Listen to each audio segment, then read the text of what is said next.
Hope you are doing well. Today, horror incident about unseen entity or demon. It was the time when we were in college, surrounded by books, exams, and the usual hustle of student life. Among us was a friend whom I'll call John. John was a brilliant and smart student, someone who everyone admired for his intellect and his calm demeanor. He was the kind of person who always had a solution to every problem, and his grades were consistently top-notch. Our final exams were approaching, and the tension was palpable. We were all buried in our books, trying to make the most of the study time. However, something strange started happening with John.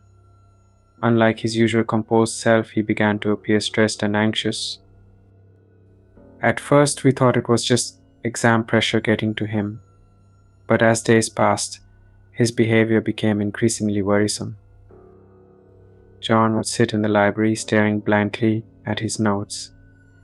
His eyes were bloodshot, and dark circles formed under them, as if he hadn't slept for days. During group study sessions, he would barely participate, often lost in his thoughts. We asked him if everything was all right, but he would force a smile and assure us that he was just tired. The exams finally ended, and as per our tradition, we planned a small celebration to unwind. Everyone was excited, but John decided to skip the party. He told us he was exhausted and needed to rest. We were disappointed but didn't push him, thinking he genuinely needed some sleep. John went home that night, and what happened next was beyond anyone's imagination. He confided in his mother about something terrifying. He told her that a male ghost had been visiting his room. This ghost, according to John, had threatened him with dire consequences if he ever spoke about it to anyone. The fear and anxiety that had been consuming him finally made sense. His mother was understandably worried but tried to calm him down. However, things took a turn for the worse. Shortly after revealing his ordeal, John became completely paralyzed. He was bedridden, unable to move or speak. The family was in a state of shock and disbelief. They consulted doctors, but no medical explanation could be found for his sudden paralysis. Days turned into weeks, and John's condition remained unchanged. His once sharp mind was now trapped in a body that wouldn't respond.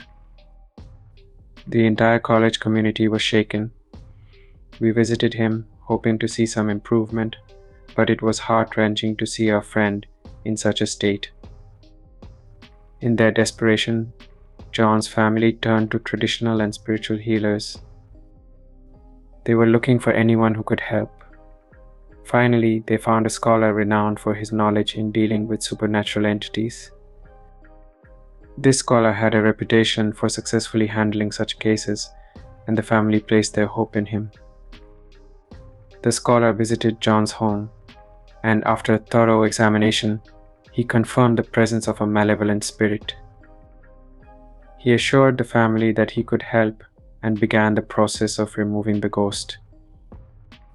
The rituals were intense and lasted for several days. The house was filled with prayers, incense, and chants. Slowly but surely, John started showing signs of improvement. He could move his fingers, then his hands, and eventually he began to speak. It was as if the dark cloud that had enveloped him was finally lifting. The scholar continued his sessions until he was confident that the ghost was gone for good. John's recovery was nothing short of a miracle. From being completely paralyzed, he returned to his normal self. He was able to walk, talk, and even laugh again. The entire ordeal had taken a toll on him, but he emerged stronger and more resilient. His family was immensely grateful to the scholar who had given them their son back. When John returned to college, we were overjoyed to see him. He shared his experience with us, and it sent chills down our spines. It was a story that was hard to believe, but even harder to dismiss given the evidence before our eyes. John had been through something extraordinary, something that defied logic and reason. The incident changed all of us. We realized that there are things in this world that are beyond our understanding, and sometimes the answers lie in places we least expect. John continued his studies and graduated with honors. He became an inspiration, not just for his academic achievements, but for his incredible strength and courage. It's my advice, if you ever visit, remember to be careful around the river and the forest. For the spirits that are hungry for fear, always inquire about the house before move in.